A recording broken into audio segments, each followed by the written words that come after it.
You may wonder why Milo has a curious looking mask on his face while standing in front of the gate.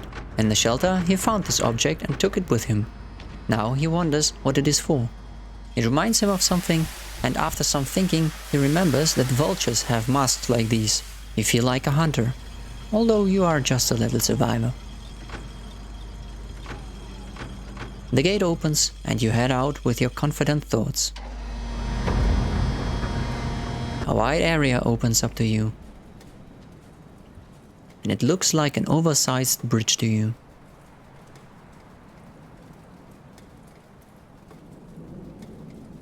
Where it broke, you see a vision of a slughead falling. Careful, you position yourself for a leap.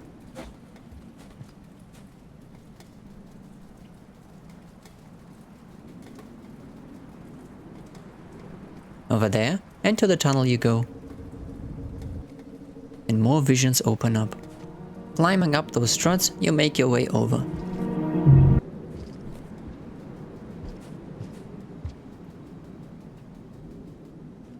Jump and hold on, as more visions show you how one slughead got impaled by evil scavengers and some slugheads fell down.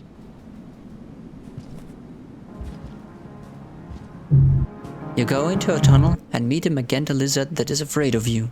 The mask did that probably, you think, and you get a good spear throw into its behind. As soon as you catch up, you notice visions warning you of the dangers of falling down this broken bridge. Distracted, you can't get a grasp on the spear, because the lizard is squirming around too much. It is indistinguishable if it's because of the pain or because of the fear. Suddenly, it turns around and chases after you. So it overcame its fear of the mask, noticing the little slughead behind it. You escape into a pipe, but it still gives chase. Rushing down, you already see the next danger approaching, but at least it doesn't strike immediately, hovering and waiting for its chance. While running around with the magenta lizard, a vulture comes down. You jump into a tunnel for safety. The moment you return, you see how the vulture grabbed the hurt lizard and took off with it. For now, you are not its prey anymore. This gives you ample time for preparation to cross that broken bridge. The broken stones are not easy to jump to, but with one prepared leap after another, you can slowly make your way over. But you really take your time to measure the distance to make your jumps across. You have to. It's not good to be in such an open position, knowing there are vultures actively hunting in this environment. Still you hesitate. The vultures are not here right now. The long way down that you would not survive is. Better take your time, measure, look from another angle, and then finally you can make the jump.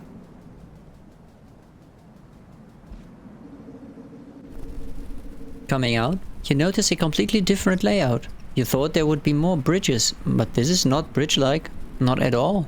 Here you have more means to escape, which gives you confidence. And behind a wall, you see a huge swarm of batflies flapping around and gathering. You want to get there and catch some, as you are still very hungry. First, you need to head down. In this new environment, you notice you are rather high up, and the possibility of falling is a constant threat you have to watch out for. On the other hand, all those batflies roaming here look like a feast. As soon as you climb up to them, they fly away, since they easily spot your intent from a distance. You have to trick them, if you want to catch some. Your first dive from above brings success, silencing your growling stomach and satisfying the urgent need. The next catch is on your way up, since Milo has become a great and swift climber at this point. Up there, you want to take a spear, but that would occupy your hand and the other is needed to hold the mask. A spear will probably not work anyway. Sometimes you need to be patient and lure them in closer, then jump down and catch them mid-air. It takes a while to do this, but it is a great opportunity to fill up and practice your hunting skills. Especially to be worthy of the cool mask you have with you all the time now. One after the other gets caught with your technique. Behaving like a vulture, looking like a vulture. You can learn a thing or two from things around you, you realize. Another catch mid-air, and with this you are full. Now you can take the spear with you. After you feast, you head down and more visions show up. Falling, vultures and a root squid are something to watch out for. You decide to head up again and try your way on a different route.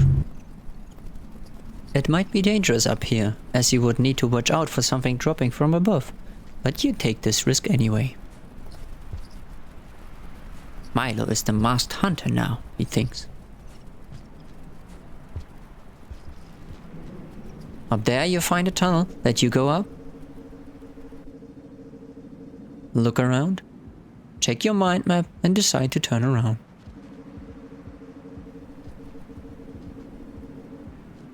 Back there you see a vision of a slughead falling so fast it could not hold on to anything in time. You climb down a bit more slowly. Check out the tunnel right next to you, and again you turn back. Down here another vision shows up, but you continue on. A magenta lizard right in front of you, but you believe in the power of the mask, and yes, the lizard crawls away into a den.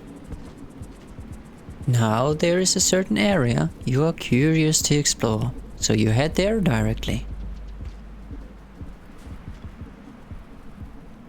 You climb up some poles, and after waiting out your chance to not visit the magenta lizard, you give it a try if you could hop over without help. Unfortunately, you do not manage to get over there with your first jump. So, you throw your spear, hoping to lodge it into the wall, but it was slightly too high. You go down and look for another one to have another chance at your try to find something to hold on to, if the jump would not succeed. You tried anyway, and surely you did not succeed without another handle. Luckily the spear fell down and you don't have to look for another one. You take it and make your way back up. This time you get the spear to stick in the wall, at the spot you think would be good to hold on to. Giving it another try. You jump, but miss it, and fall next to the magenta lizard that also fell down before. You throw something to distract it. Then you flee from it and jump over into a pipe to escape it. The magenta lizard doesn't chase you. It simply turns around and goes its way. It does not look like it was focused on you specifically. Here you remember your mask. Milo is already eager to go back and try that pole jump again. Jumping back, climbing up, running there, ascending again. You give it another go.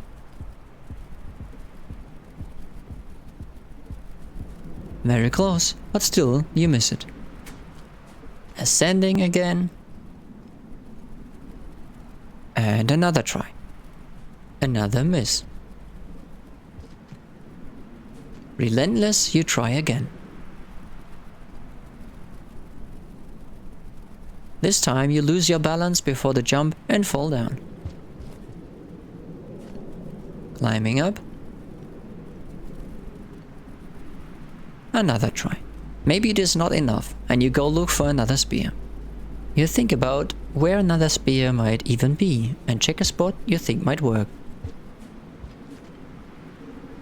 Quickly you find one and head back to that tall pole to climb it up again.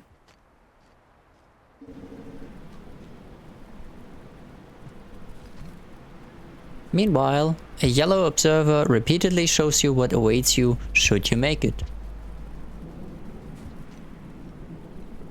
This time, you carefully plan where to put the spear to successfully land after a jump. The perfect spot. And after climbing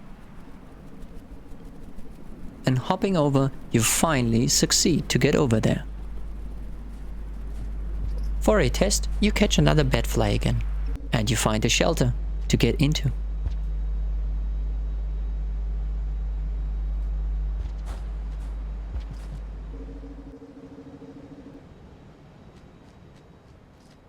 Time to hibernate after all this trial and error.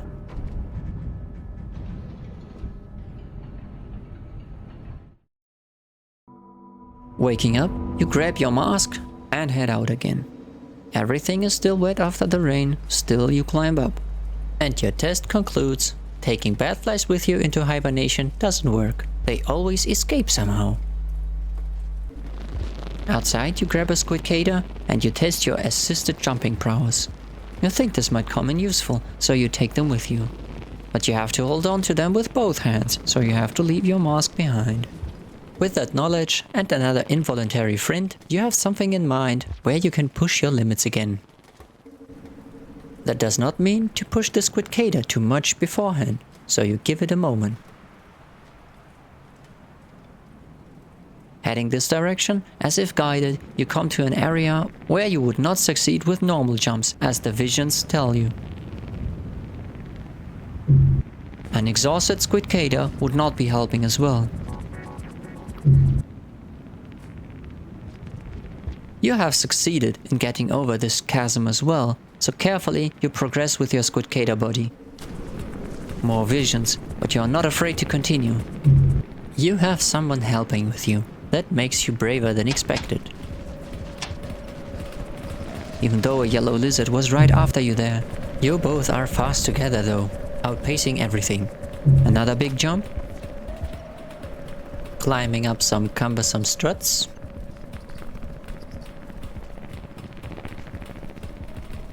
And there you find some batflies to feed on. But you have to hurry. It seems you can even share this snack with your friend.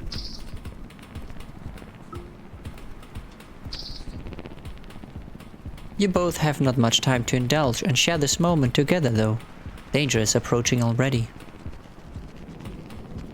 The danger was not the little egg bug that ran past you, but what is after it is considered dangerous. Progressing quickly, you see a yellow lizard has his sights set on you, quickly into the next tunnel.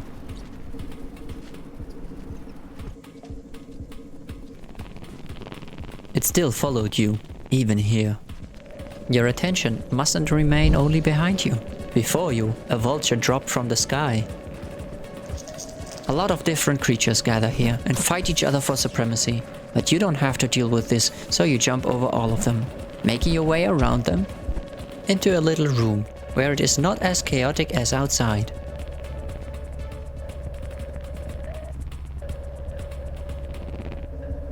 With the next tunnel, you get to another open space with struts. In the distance, you find a karma flower, heading over there quickly.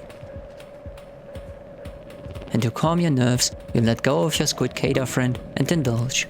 Though it seems they do not want to go further with you, as it flew up and keeps its distance.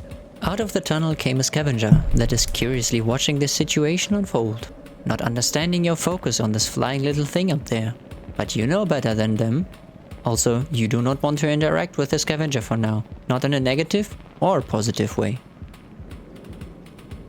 You wait, as to show that you meant no harm.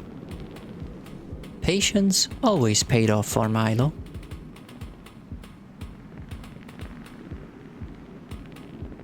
And slowly it returns to you. With your friend in hand, you go into the tunnel where the scavenger hailed from, finding a shelter. And a curious looking object in the corner that you catch with your friend's help.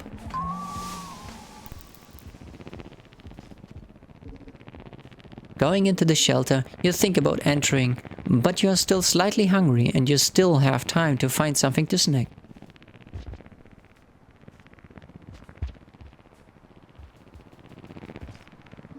Outside, you see a blue lizard and you decide better find safety in the shelter with your squidcader buddy. If you have to watch out for not only your life but another one's as well, it is better to take less risks. Time to cuddle up. It seems you woke up late as the squidcader is already gone. They have left you some breakfast it seems.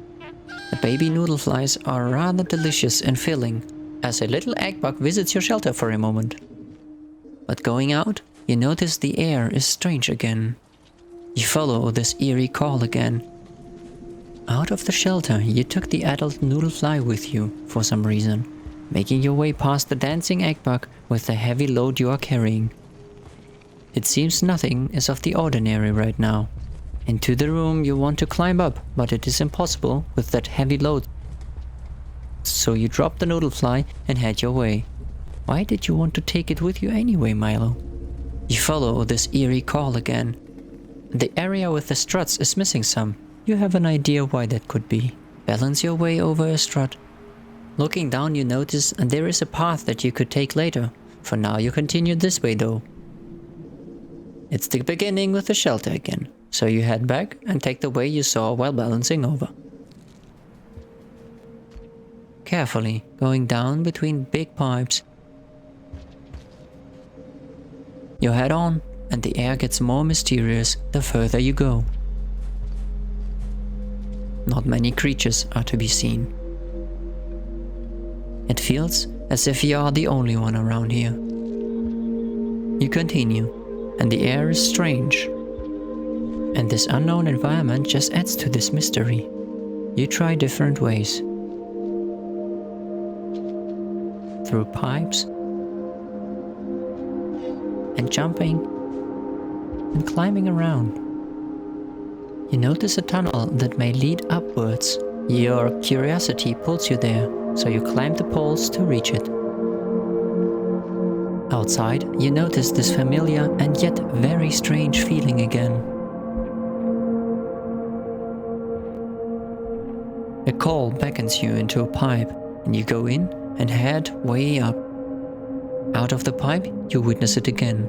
Another one of those ghosts. Do you hear it, little one? The buzzing in the air. The endless chatter of 1,000 voices out there. They are gone, and yet they speak, neither here nor there. Does that seem familiar? Yes, it is quite rich for being in my predicament.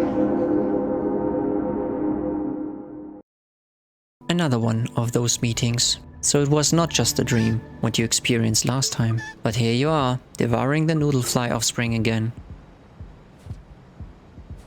With a full belly you head out, with another egg bug watching in the corner. Another vision opens up and you hurry past all the dangers that are presented to you. Into another one that was waiting for you, a white lizard that actually catches you with its tongue. Already salivating as it is eager to maul you. Closer and closer it comes. But you manage to wind yourself out of its grasp and out. You have to head in again though, so you prepare to face it. It already set up for another ambush. One throw stuns it for a moment, but the danger is not over. You regurgitate a cherry bomb that you had stored in your stomach and startle it with that. Now you can continue, as the white lizard flees the loud crackling sounds. Just to be prepared again, you store more cherry bombs in your stomach and take 2 more in your hands. And you head the same way that you took in your dreamlike encounter. Only this time, you know the way, jumping in a bit more daring than before. Through the little hallway with the glowing symbols again. And up the pole. This time this environment is way more lively and you want to check again. So you head up again. There you find another squidcada friend that came down from higher ground to greet you and take it with you, instead of the cherry bombs. Heading back, you have to watch out where you walk, as yellow lizards roam around and could easily surround you. Just as the first vision that you see here confirms you.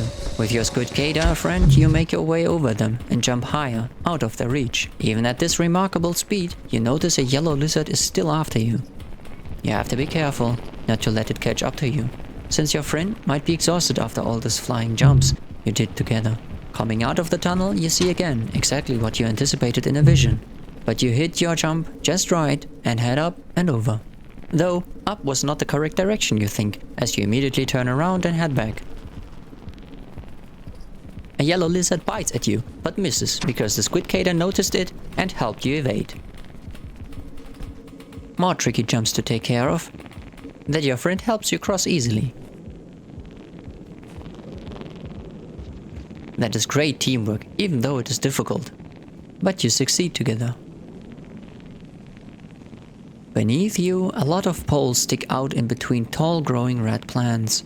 They offer some platforms to stand on, but they are not good footholds and you could fall to your demise anytime, if your buzzing friend wouldn't help you out the whole time.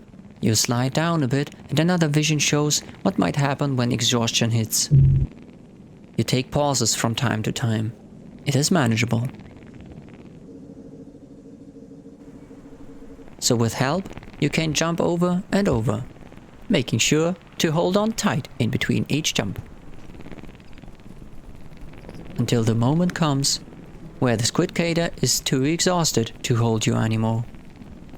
You slide down and think about it, but it seems you have to let it go.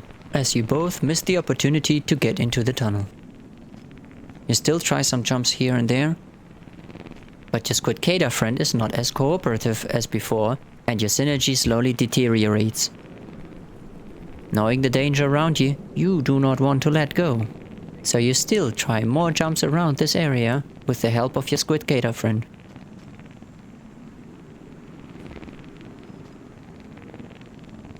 Looking around, there is no immediate danger. Still, every wrong move could be your last.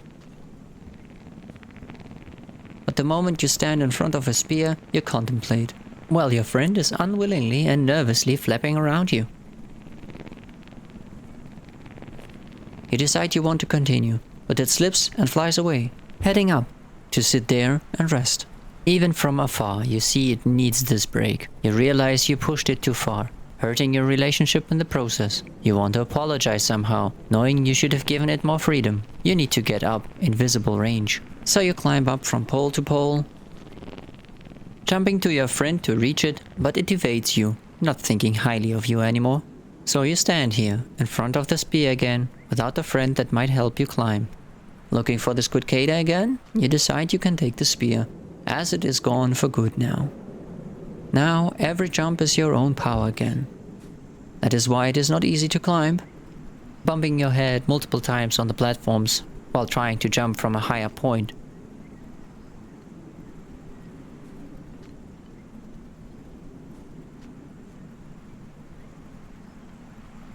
Not giving up, you ascend from pole to pole with little setbacks, but you finally make it.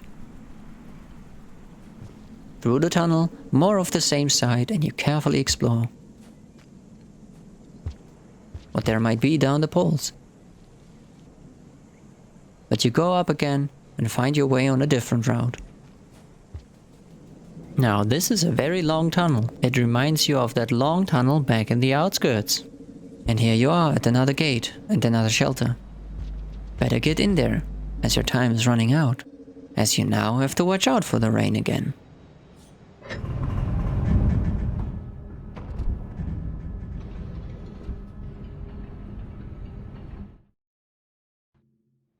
Waking up well rested, good to go and confident. You only have to wait for the slow process of these rusty old shutters of this shelter to open up your exit.